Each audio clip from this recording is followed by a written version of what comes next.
Hi, I'm Steve Clemons, and I have a question. With a totally fractured leadership and with international pressure mounting over its war on Gaza, where is Israel heading? Let's get to the bottom line.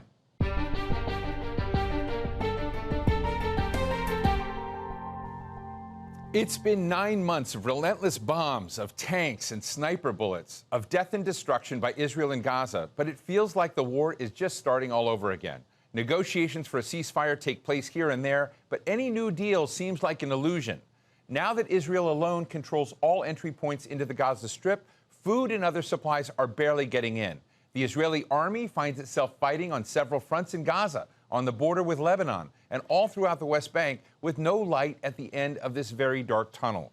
Yet inside the Israeli government, some politicians are objecting. Some are calling for new elections and threatening to abandon Israeli Prime Minister Benjamin Netanyahu, saying that his talk of total victory in Gaza is a ploy to just keep him in office and a catchy slogan that in the long run could be catastrophic for both Israel and Palestine. So what's going on, and what's the end game for Israel? Today we're talking with Gideon Levy, a veteran journalist with the Israeli newspaper Haaretz, and he's also author of The Punishment of Gaza. Great to be with you today, and thanks for joining us. Let me ask you about Israel and Israel's stance. I'm really interested in this question on what it means, from your perspective, to be pro-Israel in today's Israel. I'll give you, Steve, my opinion, which is not a very common one. Being a real, genuine friend of Israel means to push Israel to put an end to this war. Being a genuine friend of Israel who cares about its future means put pressure on Israel to put an end to the apartheid and to the occupation. Nothing but this. What the Americans are doing and others is, like a drug addict. Supply the drug addict with more money. He will be very happy about it. He will buy more drugs. But that's not friendship, and that's not care. How has Israel's response sort of blended everyone on the Palestinian side into being a villain? It was really a very decisive moment, a moment that changed the whole Israeli society in many ways, because the last remains of the Israeli peace camp were crashed on this day. The Israelis, almost all of them, including the peaceniks and the leftists, came to the conclusion that after those atrocities of the 7th of October, there's a new game in town now. Israel has the right to do whatever it wants. Gaza must be punished in any possible way. There is no place for any empathy to the people of Gaza, to the victims of Gaza, to the children of Gaza. Nothing. And unfortunately, this is still valid on this moment when we are almost 8 months after the war started. You said that Israel's essential behavior, and to some degree you implied its impunity, came from this belief that the Bible, that this righteousness, that American guarantor, and this nuclear research lab down the road essentially gave it this unparalleled, unconstrained ability to behave any way it wants. Do you see any part of that equation, if I framed it correctly, coming undone? First of all, that's exactly what I meant. I meant that Israel is trusting the Bible, Dimona, and the Holocaust. We don't have to forget this. Being the victims of the Holocaust makes Israelis believe that they have the right to do whatever they want. The only crack that I can see now is really when Israelis will start to realize that there is no total guarantee that all this will happen and the world will continue to behave as it behaved before this horrible war. There are already indications for this. You are now in DC and you know what's going on in the campuses in the United States. The next generation of decision makers in America are in those campuses, and they will treat Israel entirely different. This will be a new generation with a new approach toward Israel, with an approach which will say, okay, we are spending so much of our taxpayers' money on Israel, which is an American choice. as if Israel is the most needed place on earth, but there must be some conditions for this. Until now, it was unconditional. So I really see that things might change now after the 7th of October, and not necessarily for the bad. Again, an Israel which will feel that it should have some restraints is a better Israel. I'm interested in Gideon Levy being on this island in Israel. And how many people are on your island? And is your population increasing or decreasing as this conflict goes on? I think we can all meet in a public forum. There are very few left. That's the truth. The atmosphere is really terrible. The other day, I was sitting in a cafe in the Tel Aviv Museum, which is really quite a respected place. And my friend was a Swedish writer. And all of a sudden, a woman came to me and really almost touched me with her face and said only one word, "Boged," traitor, and went away. This is the atmosphere right now. Saying the truth is treason. Feeling empathy toward the Palestinians, toward the victims, is treason. Showing the suffer of Gaza is treason. We never faced it. Israel was always very concentrated in its own victims, in its own problems, which is totally natural and understandable. But Israel was never so blind to what's going on 1 hour away from here. We were always blind toward it, and the Israeli media is helping us to be so blind and not to know anything. But at this war, we reached a peak that I don't remember. Such a denial, such blindness, not to know, not wanting to know. Don't bother us with killed children. Don't bother us with starvation. And if you do bother us with starvation, you are not an Israeli patriot. You wrote about Israel's incursion into Gaza back in 2009. And if anyone reads this book, it reads as if it's a map for what has happened since then, and it's incredibly prescient about many of the problems. And I ask you, do you see anything optimistic as you look forward, given the crisis that you first punctuated with this powerful book? So you see, Steve, in October, there will appear the second part of this book. And you don't know how depressed I am by the fact that it's more or less a copy of the first part. I mean, we are in the same place, obviously in a much worse place than then. My only optimism can come from the fact that I always thought that it must get much worse before it will get better. Not that I'm a Marxist, the Marxists believed in it, but Israel lived a too good life, and Israelis got used not to be taken accountable for anything around them. And maybe this war will change it, because once Israelis will be taken accountable for those horrible things, I mean, such horrible things are being done on our behalf, and Israelis feel so good about it. They only care about their own victims, which is natural that you prefer your own victims, but not to see the other. So look, it will be very hard for me to spread optimism right now, because I cannot draw an optimistic scenario. I mean, wherever I look, what will be? What leadership can make a change? With whom? But by the end of the day, maybe it will get so terrible that there will be no other choice but to change. Because without a radical change, we will face the same thing in 2-3 years again. Let me play for you a soundbite of Secretary of State Antony Blinken, who's reflecting on the Gaza crisis and the future. In the absence of a plan for the day after, there won't be a day after. And this is where we need to go.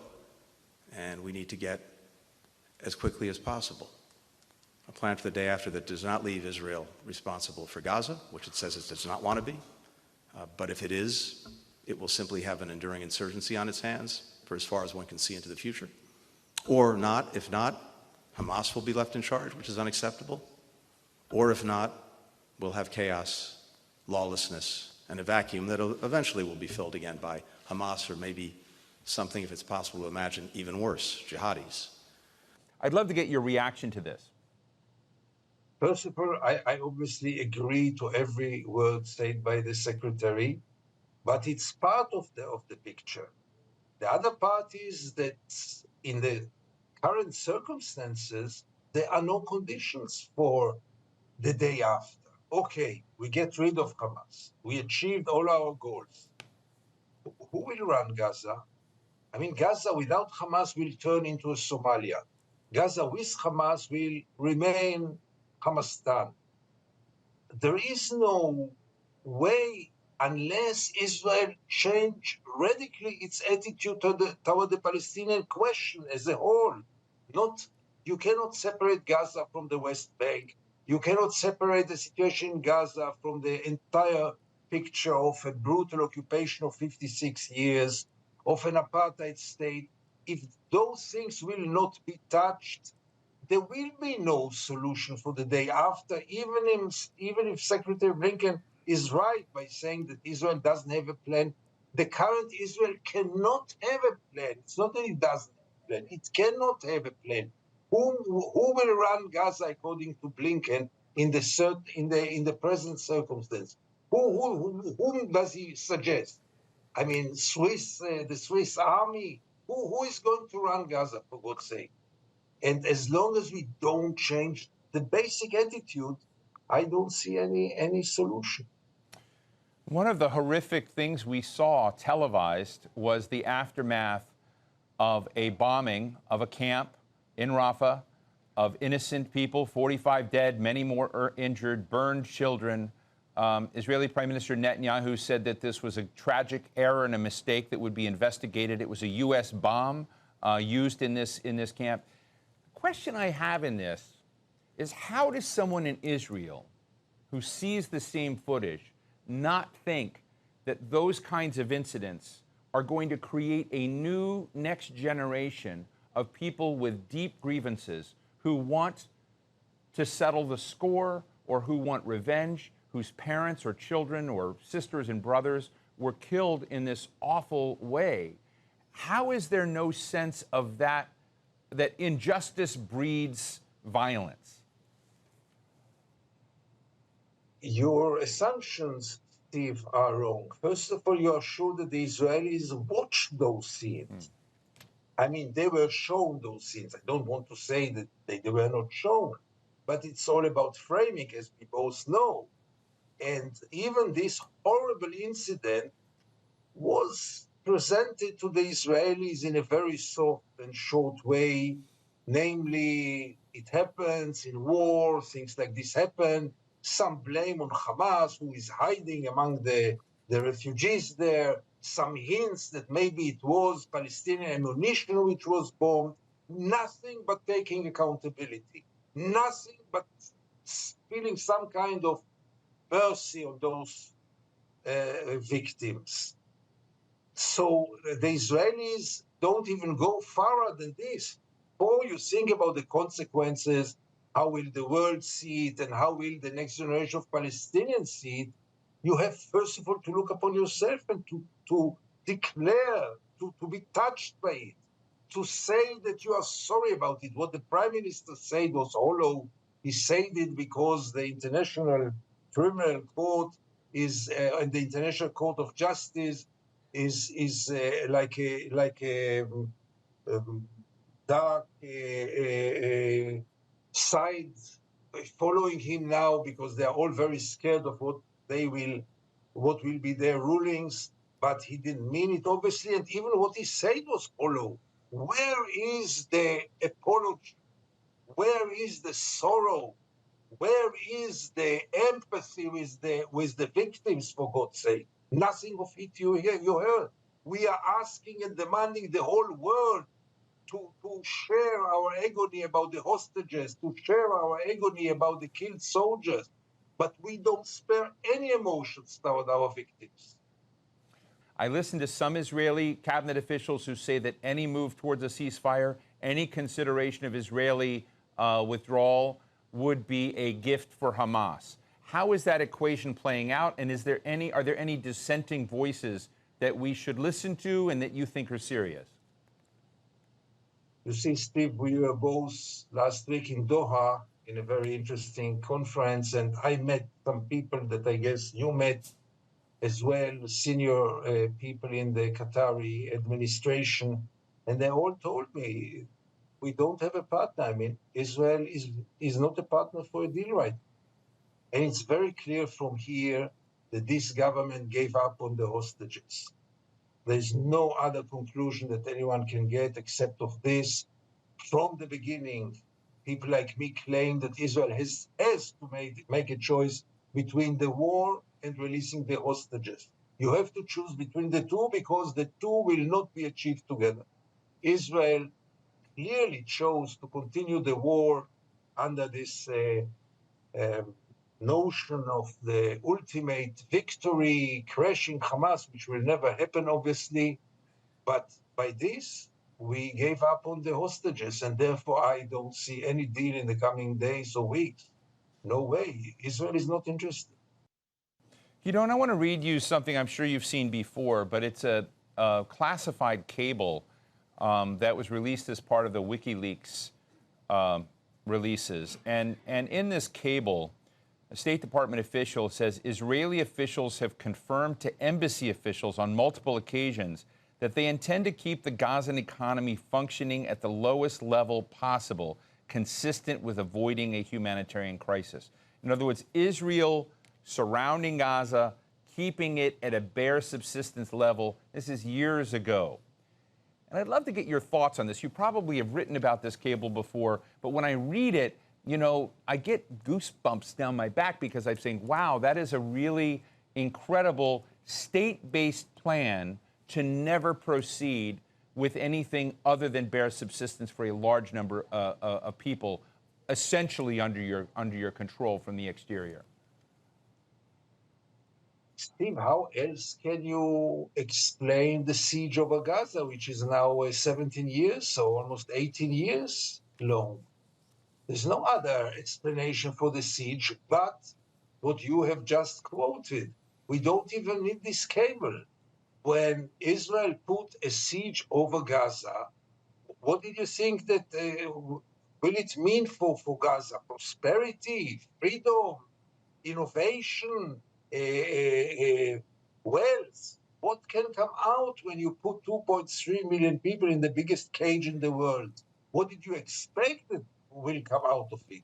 But the problem is that the international community and the United States on top of it lived in peace with it. As long as the Palestinians didn't shoot, the whole world was very indifferent about this siege.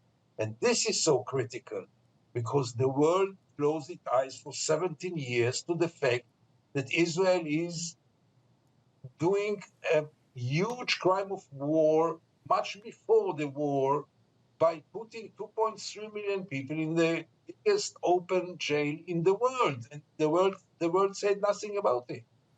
You believe we're seeing Israel commit genocide in Gaza? I would say so. I have also to be careful because it's all about the court now to decide if is it a genocide or not. I will quote myself with all the modesty. One of my pieces had the title in Haaretz, had the title, "If it's not genocide, what is it?" And I know the genocide requires some conditions. I mean, the legal definition requires intent. I don't think that Israeli government got a decision on the 7th or 8th or 9th of October, we are going for a genocide in Gaza. No, this was not the case. It was also, God forbid, about the comparison, it was not also a plan for a final solution for Gaza. No. But the outcome speaks about itself. This mass killing, how else can you describe it? I mean, 15,000 children. Imagine yourself, 15,000 children being killed. How can we call it? Anti-terror campaign? How else can you call it? So genocide maybe is too sensitive because of history, but isn't it a mass killing? Sure, it is a mass killing. Isn't it criminal? Sure, it is criminal. How else can someone define it? I don't understand even the question by the meaning that what will the court say? That it's not a genocide, it's a picnic? It's not with those figures, with this reality, when you throw bombs on neighborhoods, when you kill 45 people, refugees, with the excuse of one or two terrorists or not terrorists who were hiding there? Do you have the right to kill 45 people for two terrorists? I mean, and where does it end? 45 is okay, and what about 450 innocent people for one terrorist? It's endless, and it's criminal.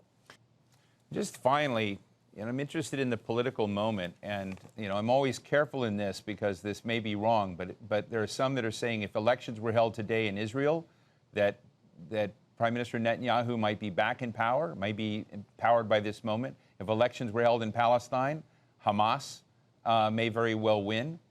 If you agree with that, I mean, the question is, what, if anything, has been achieved in this conflict? In this war, nothing was achieved, for sure not for Israel. I mean, Israel only lost in this war. There is not one single achievement that Israel can show.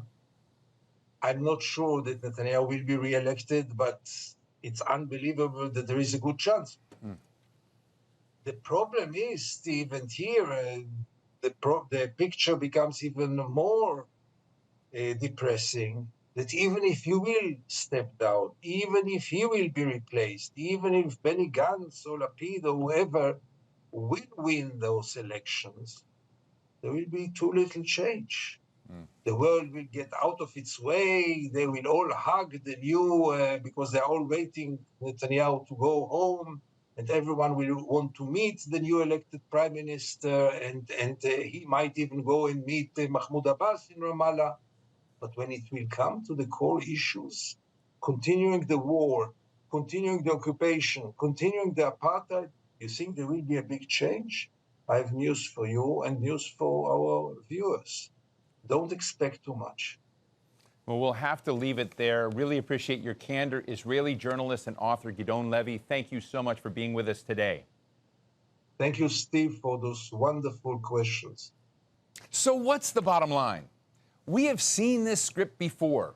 Weaponize nationalism, dehumanize the enemy, mix in fear and paranoia, and voila, politicians get a noxious brew to build their power base. It happened in the U.S. when it was driven by revenge to attack Iraq, and the killing of hundreds of thousands of Iraqis was rationalized. By the same token, motivated by revenge, supporters of Israel are rationalizing the unrelenting assault that has killed tens of thousands of innocent Palestinians. Those who are raising questions about the solvency of Israel's actions are labeled anti-Semitic, or as anti-Israel, or as racist or bigots. My guest today is calling out the leaders of his own government. But the sad truth is that few share those views in Gideon Levy's country. Israel is far away from introspection and rationality, and it's mostly still manically focused on the indiscriminate destruction of Gaza. There shouldn't be any illusions that this phase is even close to being over, especially with Washington's blanket support. And that's the bottom line.